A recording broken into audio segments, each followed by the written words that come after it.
host, Coach Laurie. I have a very, very special guest. This is episode 23 today. We're going to have a treat for you. Today's guest is a highly motivated, detailed individual who has been around the game of slow pitch softball, baseball, and many years as a player, coach, manager, and general manager. He also has been around for both clinical administration sides of prosthetic, providing him an insight of managing a team, program, and businesses.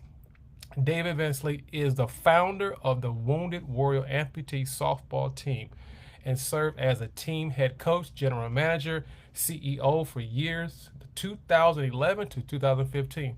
Mr. Vensley is now the creator of the general manager of a nationally owned, highly competitive amputee team. With that being said, they're in a tournament in the Louisville Sluggo Warriors. The Warriors have been suffered physical and invisible wounds where they served in the military in recent wars, which now brings me to the very on guest, David Vance. Like, how are you doing today, David? I'm doing very well, Coach Lowry. Thank you, man. I am so excited to get you here, and I don't know where to start, but this is going to be a very special, unique show today because I've never had anyone that had these special gifts and still be able to play a sport. And I'm excited what you're going to bring to the show today and for our listeners. I got a question for you now. Did you play any baseball, David? I did. I played in high school. Okay, and how did that go? How did that go? Why you played baseball, not football or soccer? Why baseball? I played a little bit of soccer too, but I'm not the biggest guy in the world, so I stayed away from the football field. And I was just an average player, but I Okay, always loved the game. And then when I got out of high school and went to college, was in the military, and then went to the college. I got into softball, and I was in that for quite a bit. And okay. then when I came up this idea for this team, that changed everything. So did you go to college and did you try to pursue it in another level of baseball? You just kind of gave it up. Was No, that I it? gave it up. Yeah, Oh, I gave okay, it up. okay. Well, that's good. I mean, at least you know what your lane is, and and most guys don't know that. But that brings me to the next question. So, this idea of baseball amputees, I think it's very interesting. I think it's a blessing, and I'm so excited to know more information. My question to you is, what made you decide to do an amputee baseball team?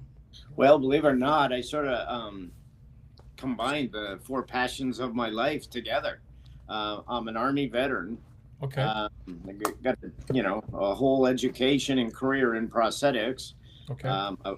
I love baseball and softball, and I needed to do something once I retired, and that just changed everything. Wow. And make it even easier, I worked for the Department of Veterans Affairs in prosthetics for over 30 years. Okay, I see. And you like baseball, like you said, you kind of mix it all together.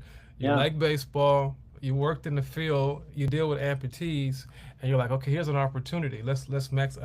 So when did this originate? When did actually the idea come to you? Was you tell us about the dream? Was it a dream, or was you working out? What was going on at that time? No, it was in September of 2010. Everyone at a certain level in the Department of Veterans Affairs, as you were getting close to retirement, had to go away to a 2 week um, course and basically try to come up with something that would enhance the VA in one way or the other. Okay. And so, believe it or not, that's when I put pen to the paper at the beginning of that course, and you turn in your plan the second day, and I was told I couldn't do it. And I Hmm. said, why? They said, well, there's just no way you can do this. And I said, well, I'm not changing. And he said, well, if you don't pass this course, you got to come back and take it again. And I said, I'll pass, no problem. Give me a chance. And that's where I'm at today. Wow. Thank God for that opportunity. I mean, so when you just started this, where, far as was it? Tell me some of the challenges that you had, far as day one, because I'm trying to build a puzzle for people to kind of go to your path. The Okay. first day you did, the first time you tried to do this, because I've never heard of it before, and I'm a baseball player, a coach, a fan, and I think it's exciting. I'm extremely excited. So kind of walk me through this process. How was the very first year trying to do this? Let's talk about the first year. Well, the very first year was the University of Arizona got a congressional grant, Okay. and they we came in contact, myself and them, and they wanted to do a week long sports camp, and because they have some disabled sports programs at the University of Arizona, Okay. and I suggested softball. And they go, well, we've never done wheelchair softball before. I said, I'm not talking about in a wheelchair. They said, what are you talking about? And I said, I'm talking about softball. The real deal. Yeah. So I was able to, with the help of clinical people around the United States in prosthetics and Okay. every other discipline, PTs, OTs, orthopedics, we've got 20 people that submitted their application and gave references and videos on, that they were, we didn't want to just pay for a vacation for 20 guys in Arizona in Right. the winter. Right. So we selected the 20 and we brought them there for the week. And it was such a success. And Mhm. then after that week, the guys came up to me and said, where do we go from here? And I said, well, you go home because, this was the University of Arizona that paid for this. We don't have any funding. Right. So everyone went home, and my father and a couple guys that live in Florida at a nice development and it has a golf course. And they asked, like, Dave, what do you need to get this going? And I said, well, we need money. So they put on a golf tournament Okay. and gave us a nice chunk of change. And we went to Virginia, Maryland, and DC over a long weekend and played. And the Washington Post did an article on us, and the rest is history. Wow. That sounds exciting. So I I mean, really didn't good. have too many challenges. Really? Yeah, and then I wrote a business plan to Louisville Slugger, and I brought two players and myself. We went there, talked to the. He's basically the CEO, fifth generation owner of Okay. Louisville Slugger, and I left with a handshake. We did. He didn't even want a contract. I didn't want a contract, and I've been loyal to them from day one. Well, that sounds good because I like what you said due to the fact that, this CEO, he was all open for this. Oh It yeah, looks like he had all eyes, all ears open because, to get in a big company like that, a multi-million dollar company, it's hard to do. If I went up there and said, "Hey, by the way, I want to, can I borrow X amount of dollars? I got this plan," and they may look at me like I'm crazy, but I think it was the right time with the right purpose with the right man, and I appreciate you doing that because and you're correct because it was at the height of the Iraq and Afghanistan wars, and they were looking for something to give something back, which they right. already had to veterans and military personnel and stuff like that. And um, it was just, the timing was right, and they've been with me from day one. And I've Wow. had at least six other companies try to lure me away, and I've said no, thank No. you. Right. I get whatever we need. Right. You're a man of your word, and I Oh, respect that. absolutely. I And like that. and he was too.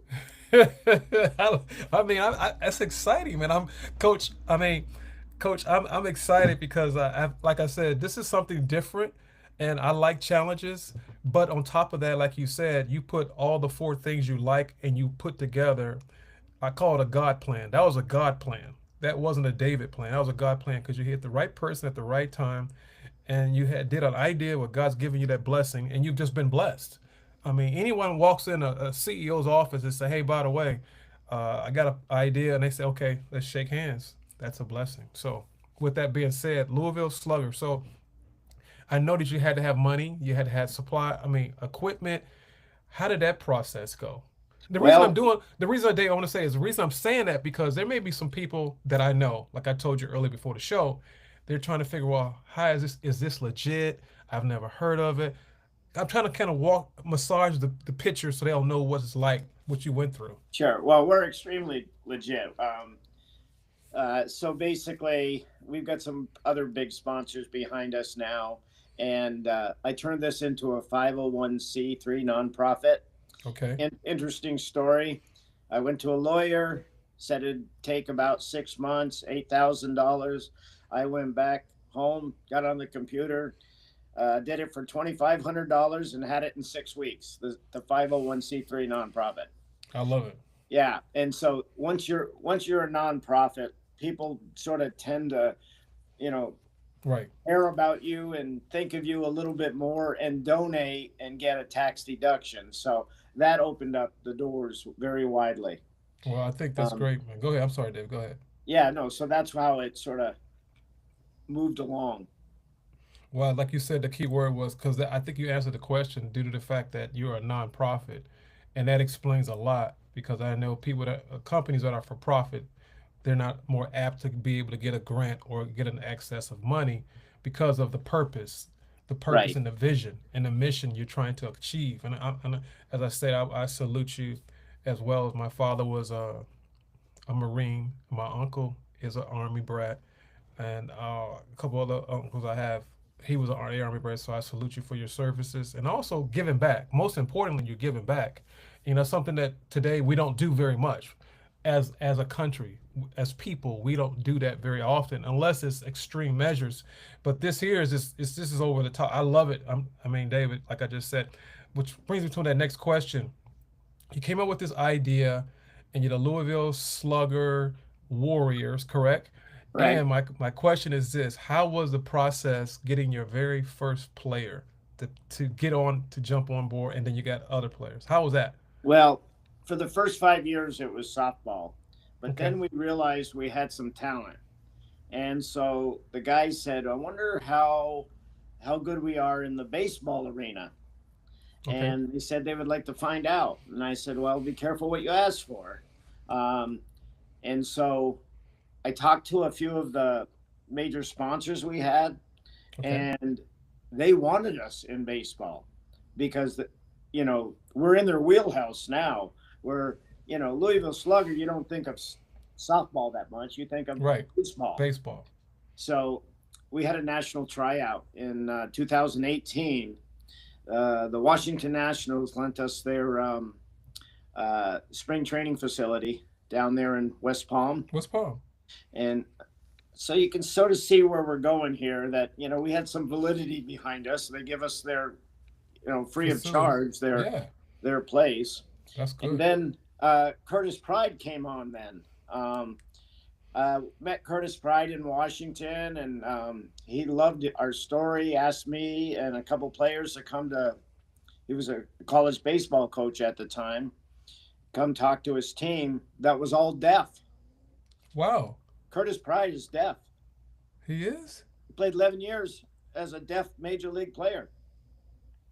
Yes.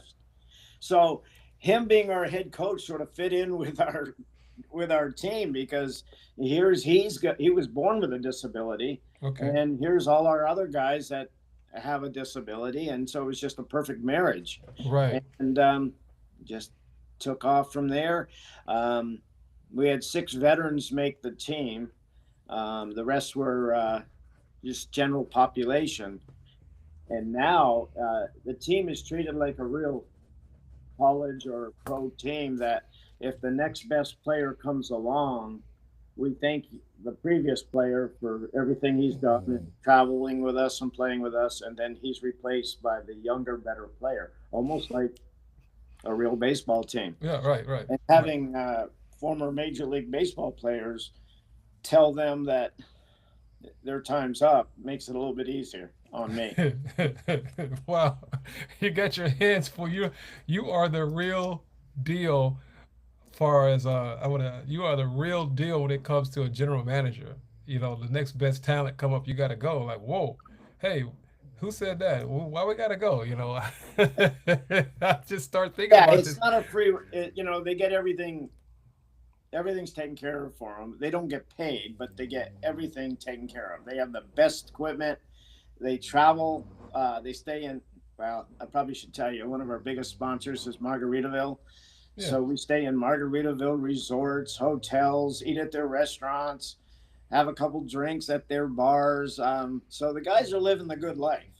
right. That's not bad. It's hey. I mean, you and you still get to be active too, dealing with something that probably wasn't out of your control that happened due to the fact you were serving or whatever the case may be. You might have lost a limb or whatever, and but you still continue to have a blessed life. That's what I'm trying to say. You're still moving forward, and thinking of the positive things and moving forward because you're still breathing. But I mean, like I said, I'm gonna. That's great. So my question to you is this, because you just gave me something I didn't even think about. I didn't even notice till you just told me about the younger and the older. So when you're making this transition, you got these players, right? You got a veteran. Let's just say you got a 3-year veteran coming in. Now you got this young guy coming in. How was that transaction for the? How do you deal with the transaction? Because there may be someone listen to this show and say, "Hey, I want to play, but I don't know if the competition is too tough, or is it what's the process like for someone Well, we coming sort in?" of we sort of screen you ahead of time because we don't want to embarrass anybody and have someone go to something they think they're going to have a shot at. Um, and having former Major League Baseball players make the decisions, and it just makes it so much easier. And now everybody on our team has played college baseball, Okay, and they're okay, all amputees. So unless you and some played college baseball before they came an amputee, some played after being an amputee. So unless you fall into that category, I'm not saying you're not good enough to make the team, but okay, the chances are much slimmer. okay. Do I you got you. do you so one of the guys behind our team, and everyone knows Jim Abbott. Yes, yes, of course. We know who Yeah, he is. we've got 5 Jim Abbotts on our team. Okay, 5 guys that only have one hand. right. And the ace, it throws 92 miles an hour with one hand.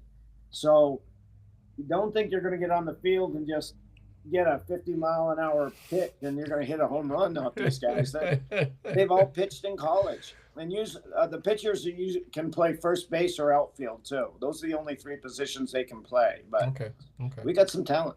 Okay. Hey, you've answered quite a few good questions. That's pretty good. I mean, because it's not a cakewalk. Basically, the bottom line, it's not a cakewalk. You're not. It's not No. like you're gonna walk in and walk. Hey, I got this. This is it's the real deal.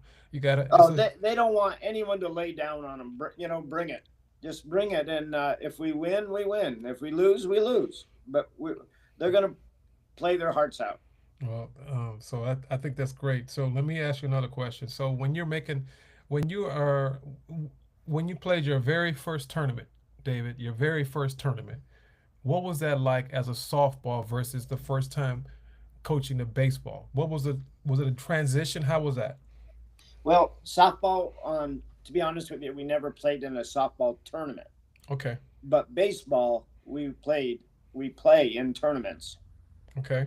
There is an organization called Men's Senior Baseball League, MSBL. Yes, I've heard of Very that. popular in the United States. Right. 3,500 teams.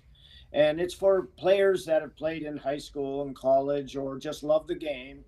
And it's based on ability and age group.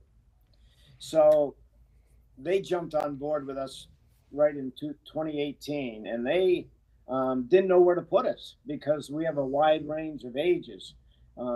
Right now, we have a guys from 20 to 40 on our team, and so when they said, "Well, we're going to put you at 55," and I said, "I don't know about that." He goes, "No, we got to start you at 55." Well, when you have guys throwing 90 miles an hour to 55-year-old men, That ain't gonna work. it didn't go well. There was so many complaints. So they said, "We'll put you at 45." Well, that didn't go well at all.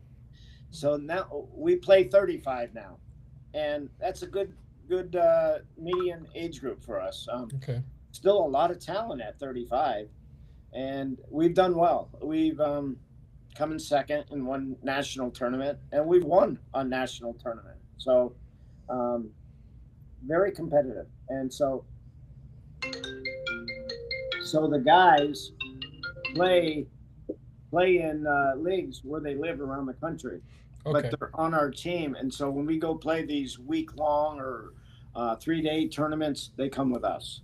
Okay. So they stay up with the game.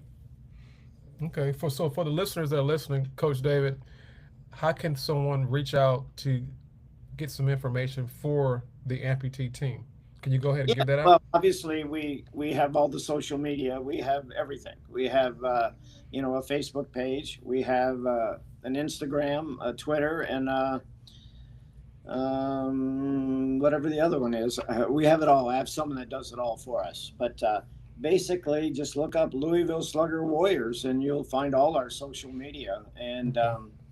it's a story, and it's going very very well. And now that our documentary is being made, a Yeah. national documentary by a nine-time Emmy Award winner director. We're halfway done through the filming.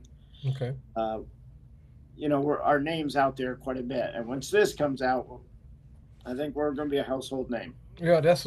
I was getting ready to say that before you brought that up. I was going to say a documentary because I'm like, you got Curtis Pride that is deaf, which I did not know he was deaf. MLB player, coach. I'm sitting there thinking, how do you coach a team or let no one play? I mean, who's communicating with him? Well, That's a he can talk nasally, but he can't hear.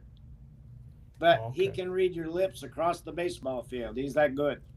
Really? Yeah, he's he's probably one of the best athletes I've ever come across in my life. His What he's done is amazing. Wow, Yeah, that's a he's God amazing. given bless. That's got to be God. I mean, for And he played someone to 11 years for six different teams, and man, you know, that's a blessing. I mean, I'm in awe. I'm at awe. Like wow, I didn't even know that until you just told me that. And it's just interesting that you said that. That's a total different level of respect. Let's just put it that way. That's a different level of respect. Which leads me to that next question is so when you're making your lineup, you make your lineup like a basic baseball team. Like, listen, this is the bottom line. This is this. So my question is, when you had your very first tournament, let's go back, let's rewind. Go back to your first term till today's tournament. How much have you seen the advancement of the game with the amputees? How much advancement has people respected you from then to now? well, the field of prosthetics has been elevated to the next level. It took a war for us to get where we're at now, but with the the components and the materials in prosthetics now, it's night and day compared to what it used to be. So these players are fast. They throw hard. They got the best equipment. They've got everything they need to be a very very good player. And when they're wearing baseball pants, the leg amputees, you can't tell. I had an umpire one time that couldn't believe that half the team out on the field was leg amputees because he couldn't tell. Mm, wow, And, that's and them all having experience playing yeah, college baseball, that baseball. makes a little bit of difference. It's not like they're just starting out or anything like that. Okay. Is there any challenges that you go through that most baseball teams go through? Basically the same challenges, would Well, you say? there's one. So when you're a leg amputee and wearing a prosthesis and it's a hot day, you tend to sweat. Your stump tends to sweat in the socket. So between innings, they have to go to the dugout usually and take off their prosthesis real quick, drip, get the socket clean of all the moisture and wipe off their stump and put it right back on. They do it very quick, but it's not something you normally see. Right. That's what I was saying. What kind of challenges you guys face that normally people that are don't have amputees what happen? Yeah. I mean, I'm just curious because I know we coach here in South Florida, and it's boiling hot, 100 degrees, and it's well, let's put 100 degree, 115 degrees heat index. I Yeah. just wonder if they're playing the same time. How does it affect them when they're playing things of that nature? Because I know sometimes I just want to take off my shorts or take my shirt off because I'm drenched. Right. I can only imagine what they're going through. So with that, I think that they've earned their respect. What do you see this game going to? What do you see the amputees going to in the next? Let's just say the next 5 to 10 years. What do you think is going to go from there? Well, I think the documentary's really going to elevate the level because maybe some younger kids that are amputees that are playing little league are going to Right, see this now, right, uh, and seeing what these guys can actually do. and what they go through to play at this level. You know, we've got a former MLB strength and conditioning coach for our team.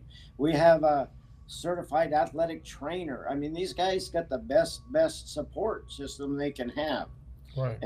And now that we just won the New York Mets um, Amazing Mets Legacy Award, that went national. You know, they picked some organization that does stuff with baseball with the community, and we are their selection this year. They flew Curtis, myself, and two players up to New York for 3 days to accept the award. And you know, one of the guys I brought was a pitcher. The other one was I brought a catcher, so they got to throw out the first pitch. And they're trying to tell them to, you know, stand just a few feet away from the plate and lob it. And the guy goes, "No way." He said, "I didn't come all this way to throw a lob. I'm getting on the mound and I'm throwing one about 80 miles an hour." And I couldn't believe it. I heard someone say, "That is the fastest and best first pitch I've ever seen in my life." You know, most people just lob it. Right. This Right. guy said, "This is my chance." Wow, man, Yeah. as well. I think that's awesome, man. Because you're giving some hope to some younger kids as well, some kids that are born or have limbs that you're giving them hope. That's the most important thing. You're giving them hope, and through your service and through the playing and through what you're doing for the communities, because you're going from city to city, you play, and I think it's going to be a hot thing. This documentary. Who came up with this idea for the documentary? If you don't mind me, I know you don't have to give out too much No, information, but no, no. I'm fine. The newspaper, the Naples newspaper, did a big article on us, okay, and this director producer happened to read the article. Who contacted us, okay, and so I went and met with him, and he said, "Well, what do you think?" And you know, I asked him 100 different questions. I wanted to make sure it was right for him, it was right for us, and because I knew we had a story, I just didn't know who should be doing it. But okay, uh, it's going to be good, and it's about what all the adversity these guys have overcome to be playing at this level. Um, some personal, you know, stories, a little bit of everything. right, right. Well, that's the next question I was going to ask you about. Is there one story that you can share to give some of the listeners some hope that may have been going through some amputee, don't play the sport yet, or can you give them a story that they can kind of relate to give them some hope? Well, yeah, one of our players is a public speaker as well. He's missing his left hand, and a little league organization out in California had a similar type of young player who not very good, and was always getting criticized and whatever. They asked him to come out and speak to the little league organization. Okay. 5,000 people showed up, and he talked to them on the baseball field that said, you know, "Don't give up on this young kid. Look at me." And this guy that was speaking went and played independent ball after college with one hand. So that's just one story. Mm. Well, so basically, you're telling me nothing's impossible. Absolutely. Period. Nothing's impossible. Absolutely. Nothing. Another one. Go ahead. We had a guy lose 165 pounds to get on our team. 165 pounds. If that's not drive, Coach David, if that's not drive, He played junior college, pitcher, lefty, let himself go. Felt sorry for himself. mm, Life wasn't worth living. mm, Then he heard about this team. I talked to him for about 2 years. Then when he finally told me he was down to a certain weight, he goes, "I want to come try out." And he's on our team. wow, I mean, that's the like I said. There's good moments and there's God moments. That's a God moment. He lost more weight than I weigh. That's. I mean, I'm not laughing to be a bad part. I'm just laughing because it was an accomplishment. It's a great accomplishment for someone to lose weight, develop hope, have some faith and belief in themselves, because they believe there's something out there for them instead of giving up on life. Because once you like you've been you know how it is. I mean, people when they get down, sometimes people stay down, and they don't never get up. But thank God that this guy got up, and remarkably he lost weight. Now he's in a better position, and I believe that God does let things happen for a reason, so we can wake up. Because our life has a purpose. Everything has a purpose. Everything is a purpose, a calling, and a purpose. So, David, I mean, this story, this episode is totally different from every episode I have had, and I'm in awe because every time you answer a question, I'm like I can't even get to the next question because I'm like, what's the next thing he's gonna tell me? I'm like, I don't even think this one show is gonna be good enough. I mean, I don't have a lot less time, lot more time left, but let me ask you some more questions, David. So,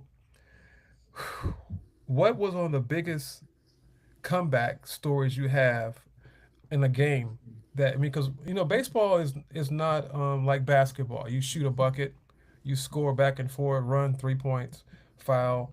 Baseball is a game of failure, and you just have to figure out the strongest mind wins. We got to figure it out, and sometimes you come up on top, and sometimes you don't. Give me a little something that you guys had that did as an amputee team has never happened, or something that you can share. Well, I'll tell you something that happened just this past October in Las Vegas. Go ahead. Uh, Jose Canseco and his brother Ozzy challenged two of our guys to a home run hitting contest. And so, uh, two of my amputees, one of them who just set his college home run record with one hand, if you can believe that, and the other one who had 30 home runs in high school with one hand. Our guys lost by one home run. Wait a minute. Hold up. You just wait a second. 3-0, 3-0, 30 home runs. Well, the one guy hit 30 home runs in high school. It, David, it doesn't matter if it's high school, pee wee, t-ball, one hand, one arm. Yeah. You know how hard it is to hit a home run in general. Oh, absolutely. He's the Just one to, that went on to become a very good pitcher, throwing 92, and went to the independent league after college. The other guy just graduated. He graduated in 2024, in just May. It was one of the first trips he's been on, and he got thrown into the home run contest with Jose and his twin brother Ozzy, and they could not believe it. They almost thought they were going to lose. wow. And Jose is like 50 some years old. He still think he's 20 I for think some reason. yeah, he's big. He's He's a big. big boy. Yeah. He's always been big, but Jose, he uh, he has his own way of showing who he is. Oh, it was all about Jose. Yes, But he's were still that they way. but were they surprised when these they didn't forget what happened? That's good to know. I mean, that's really really encouraging. I could just see myself watching this, and like, okay, all right, buddy, you're getting your wood's getting wet. Your wood's getting a little wet over here. You don't Yeah. know how to handle this. You don't know what to do. You didn't expect this. Put it that way. So with that, how many games do you guys normally play on a season, for the most part, every Well, season? at first we were playing a lot more tournaments, but now Okay. that some of the guys have gotten a little bit older, they've graduated college, they've gotten married, they've had children, they've got real jobs now. So we try to go away for these 3-day tournaments, MSBL tournaments, Okay. and so you're guaranteed 3 games, but then you get seeded into the playoffs, and so to win it, you would have to play probably about 5 games in a weekend. If on the week long ones, Okay. you're guaranteed like 5 games, and to win it, you have to win 10 games. Well, we've gone to 10 games twice with our team, and think about an all amputee team playing 10 games in 5 days. That's unbelievable. Yeah, it is. That is Most teams, unbelievable. I mean, how many teams can play a double header for 5 days?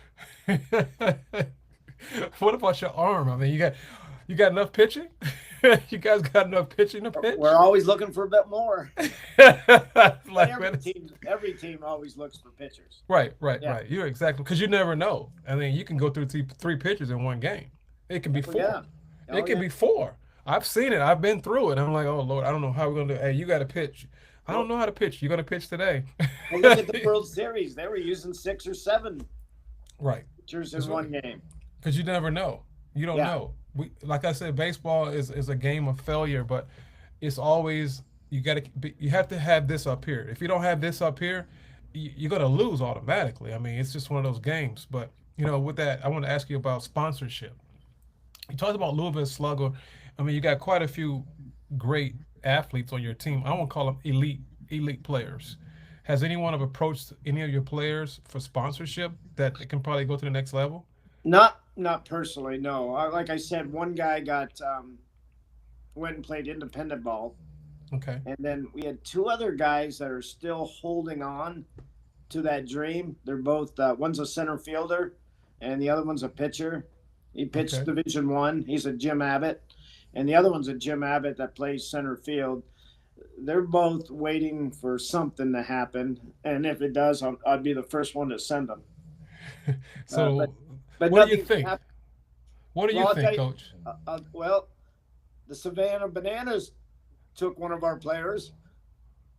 Really? Yeah, one of our players went and played for the Savannah Bananas Was it this year or last year? Was it? this year. This year, and that's believe it. People don't realize that's a very talented team of players, but it's with entertainment, music, Yeah. dancing, all that theatrics, all that stuff. But yeah, one of our players was asked to go play with the Bananas, and Curtis and I went and saw him play. He played catcher. Really? Yeah. Wow. So, do you think? Let me ask you this question: for the future of amputee, your tournament, your league, do you think that there will be any sponsorship in the future if this continues to grow with the documentary coming? For example, it's a 501c3. It's a very good cause.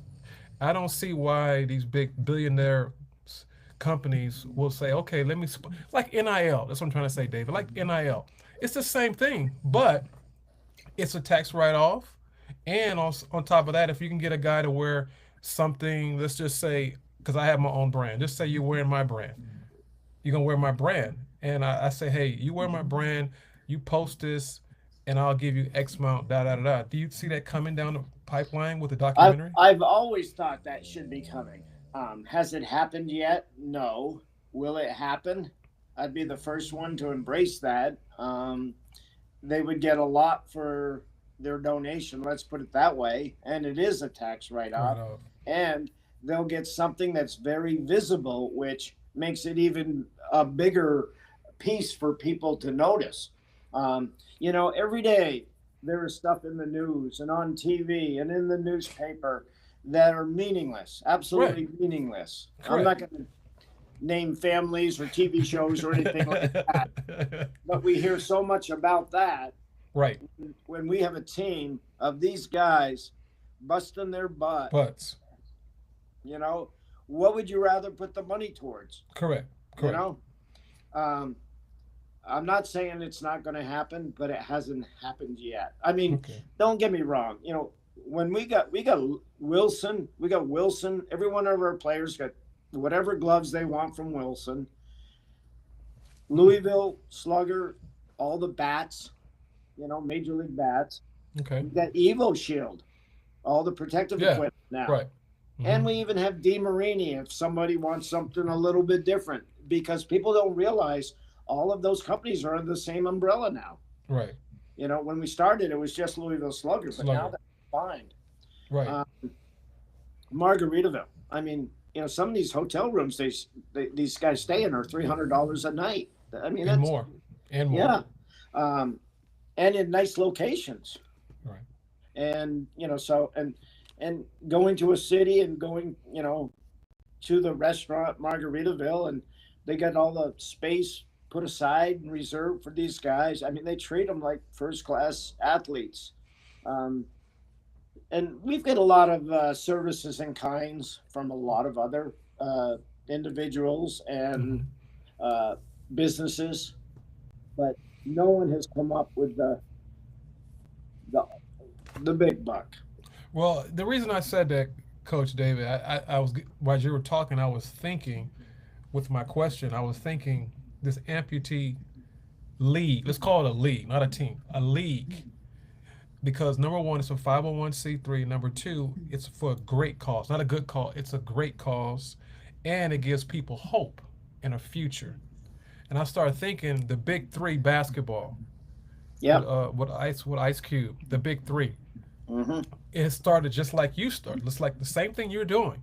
He started, and the first couple years, you got a little TV here. It wasn't much, and I went to a couple games, and it was great. I'm just a sports fan. Period. I'll go watch sports, and I started thinking as you were talking, I was like, man, this can be really big. And I said, it's just a matter of time, not a matter of if, a matter of time. Time and chance happen to those all who believes. So I'm saying that I was like, if this amputee league, No, no, we're the only team. well, think about how many other teams can be out there, David. Think about it. If I there don't was more I don't teams. know that they would be at this level that Okay. we're at. We play able-bodied teams, and that's quite an accomplishment if we're beating able-bodied teams. Yeah. You know, um, I'm just afraid. People have asked about other teams, second teams. Excuse me. It still wouldn't be at this level. There's only so many of these players at this caliber. Mm. So There's I'm some just good, there's some so good players out there, but right. there's only so many at this level. So basically, you're saying it's not that many. I'm trying to think. Is what about in other countries? Like I was just thinking, like other countries can have this opportunity that That might you. we could go to another country and show them the talent we have. That would be very easy for us to do. Uh, Right. I mean, I'm just thinking about Japan, Korea, Dominican Republic, just yeah, like they do the World Baseball. It's the same thing. I'm thinking outside the box because this is a totally different show than any other show, and I'm like, this is great, and I'm like, serving. You guys are servers. You got to give back to you gave to your country. You did this, you did that, or whatever the case may be, but you're still moving. You still have faith to keep moving forward, and I was like, this can be a big thing. it really could. It really could. When news reporters come to our games and want to do a segment, they've never seen anything like this before, and they're like, "Wait a minute! I didn't see him switch his glove from his stump to his good hand right away." They don't realize the guy's pitching with one hand, has his glove under his stump on the other side, and has to switch it over back to his good hand in a second to get ready for a ball coming up the middle. Right. Um, Right. and they all want to record it, and so they can show it on the news how quick it's done. And you know, my hat's off to Jim Abbott because he basically set the tone on how to do it for these five guys on our team. So you talked about Jim Abbott. I got a few more questions left. So Jim Abbott, what is for the people that don't know who Jim Abbott? We know who Jim Abbott is. So what type of person is Jim Abbott? He's probably one of the nicest guys you'll ever want to meet. He's a friend of Curtis's because they played together in the major leagues. They weren't on the same team, but they played against each other. Jim Abbott agreed to be in our documentary, which is huge. Um, and a couple of the guys have met him throughout the course of their life, and then one or two more will probably be meeting him in the documentary. So, Mm. um, he understands what he did in life, and he's paying it back. He's a In fact, trailblazer. in fact, they're making a documentary on him, just him, which It's well needed. he deserves. He He deserves deserves it. it. He was a Right. unbelievable high school and college College. athlete. Yeah, Yes. And he played for the Olympics as well. He pitched for the Yeah, yeah, Olympics. yep. You're right. I mean, I know Jim Abbott. I mean, I was in awe as well, like I am in this with this segment here, this episode. I mean, I I've interviewed quite a few people, and I've had radio shows years ago, and I've never had an interview like this before because you're giving me some information I've never was enlightened. I never knew about. I didn't even know it existed because we get so stuck in our regular basic things.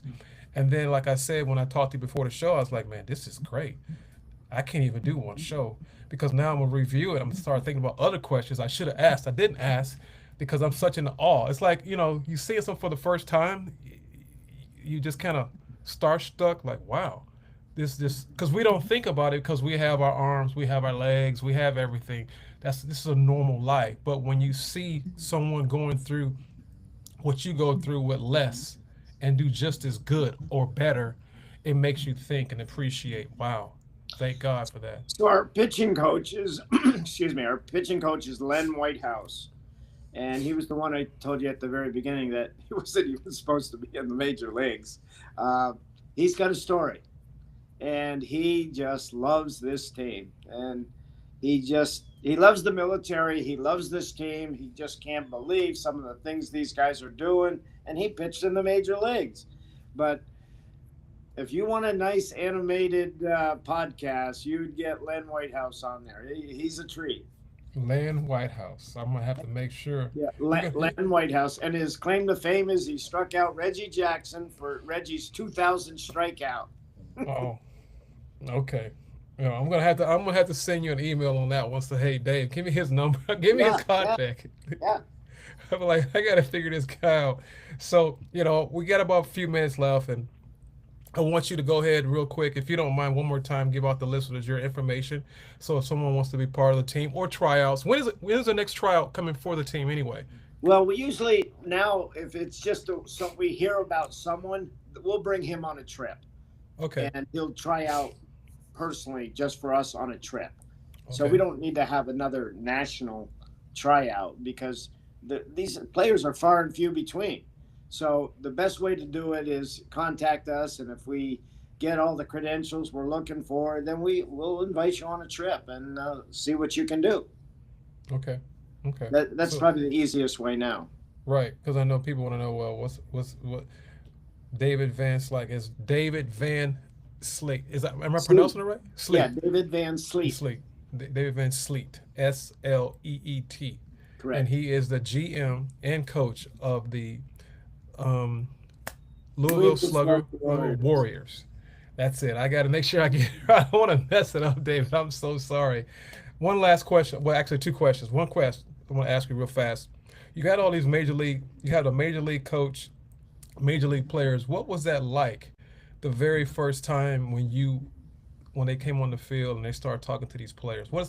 I'm still trying to build some hope for some people. What was that like having that? Well, I remember it well. It was in Tempe, Arizona, at the spring training facility of the California Angels. Curtis Pride gets the whole team in the dugout. He notices there's fans outside the dugout, right in the bleachers and stuff. He goes, "All right, everyone come with me." And he brings them to the very end of the dugout so no one can hear him talk. And he basically said, "I don't feel sorry for any one of you. None of you." He goes, "I was born deaf, and I've had a disability my whole life. You guys are young, you're strong, you're just getting started. Because I don't feel sorry for you. You're going to have to prove to me that you can play." And that sort of set the tone. And Curtis is the nicest guy off the field, but boy, is he all business on the field. I mean, serious business. Mm. So, Coach David, you think one of the words you didn't say, but from listening to the interview, there's something that you said over and over. You talked about executing. Execute. Basically, you didn't say it, but from the words you're saying, even if the situation looks impossible, you still can make things happen if you execute on what you've learned. Can you elaborate on the word execute? What do you think about that? Well, being having this team coached by a major league player who's played at all different levels and struggled to get there. I mean, he was drafted right out of high school with by the New York Mets. Wow. Um, but he went to college. His father wanted him to get a degree in finance, so he went to William and Mary. And he was the I think I told you earlier in the show that it's probably the best high school athlete I've ever heard of. So he goes to William and Mary. He's the starting point guard on the basketball team for 4 years and turns down 200 major basketball scholarships. Plays for the Mets during the summer when he's out of school, and he had to quit the USA 18 and under soccer team. I mean, He's an who can, athlete. who can do all those three sports like that? Bo Jackson, maybe, something like that.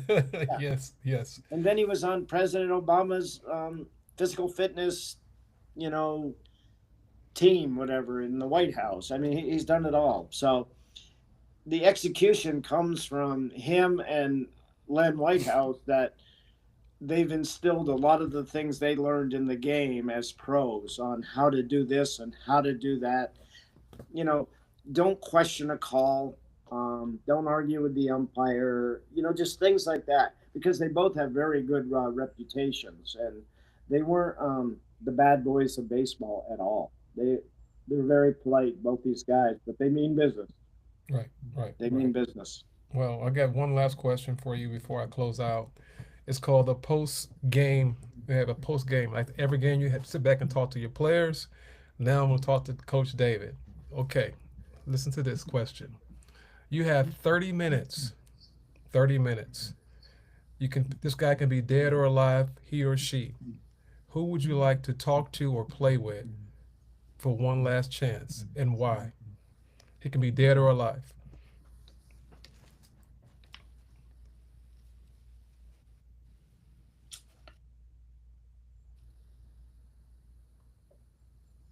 That's a good question. I've never been asked that question either. Um, And the reason I say that because I know I do this in every show. I kind of throw this is post game. Okay, yeah, we went through everything we went through, but now it's post game. We're gonna talk about some things you never talked about and some things that people can learn about you. Because you are the CEO of the Louisville Slugger Warriors. So my question was, you had 30 minutes, only 30 minutes. It can be dead or alive. Who would you want to talk to or play with, and why? Bernie Williams. Bernie Williams, a class act, first class. Um, he's on the cusp of possibly being a Hall of Fame player, but he's never really crossed that barrier. Very polite. You never saw him arguing. He played the game how it should be played, and he played it with a lot of intensity. But yet he's a gentleman off the field. And I've been honored at home plate at New York Yankee Stadium, and now I've been honored at on the The field Mets. the New York Mets. Mets.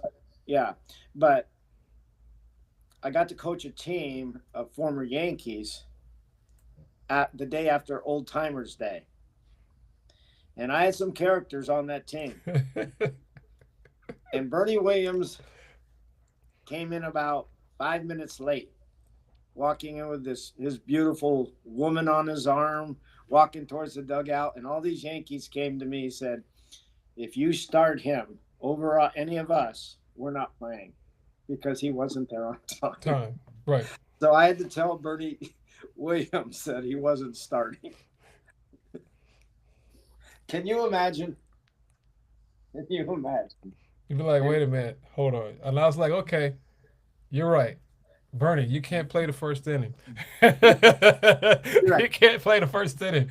You got to go to the second inning because I'm in the heat. You put me in the heat now, so that's Yeah, great. this really wasn't my overall consideration when I knew you were on the team, but Team, some things right, have changed, and you're not starting.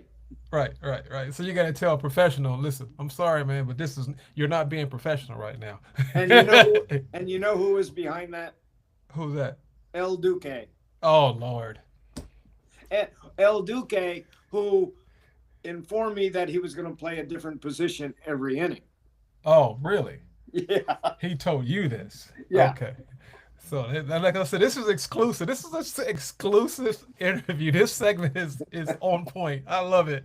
Yeah, Wow, I see. That's why I got post. This is called post game. This is post game right. chat. David, I appreciate. Man, this has been a blast. I mean, I really enjoyed it.